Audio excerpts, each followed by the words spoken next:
Hey guys, Jason here. Today we're going to test the top agitator on a Kenmore washer that's not agitating.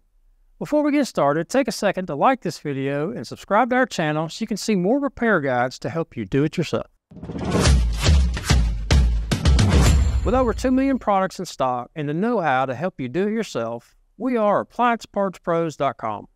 Today we'll need a 7/16 inch socket, an extension, a flatblade screwdriver, and a pair of pliers. While you're getting those together, remember to keep safety first. Always make sure to unplug your appliance before working on them. And while you're at it, turn off the water supply as well. To access the agitator, we're just going to simply lift the lid and we'll see everything we're going to check right there. On the top of the agitator, you'll either have a cap or a fabric softener cap. There are 2 clips you'll need to press in to remove them. Then just set it off to the side. If you look down into the agitator, you'll see a dust cap with a rubber seal. Now ours doesn't have one, but yours should. You might be able to reach in and pull this out by hand, but most of the time you're going to need to use pliers to take it out. Now you'll see a 7/16 inch bolt. We're going to use the socket and extension to reach this bolt.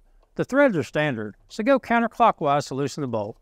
And you'll probably have to hold the lower portion of the agitator so it doesn't turn.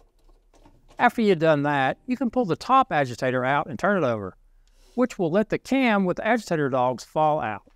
Look over the splines and the inside and the outside of the agitator for any cracks in the plastic or the splines rubbed down. If you see any obvious damage, you'll need to replace the agitator. Now you can replace the top agitator back onto the lower portion and tighten the 7/16 inch bolt.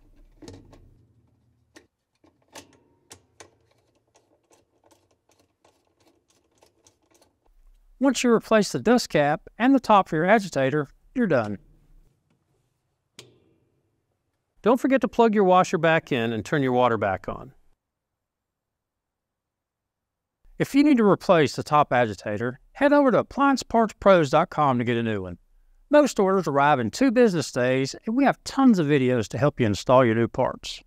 In the meantime, don't forget to hit those like and subscribe buttons so you'll see all our newest videos. Thanks for joining us today, and we'll see you next time.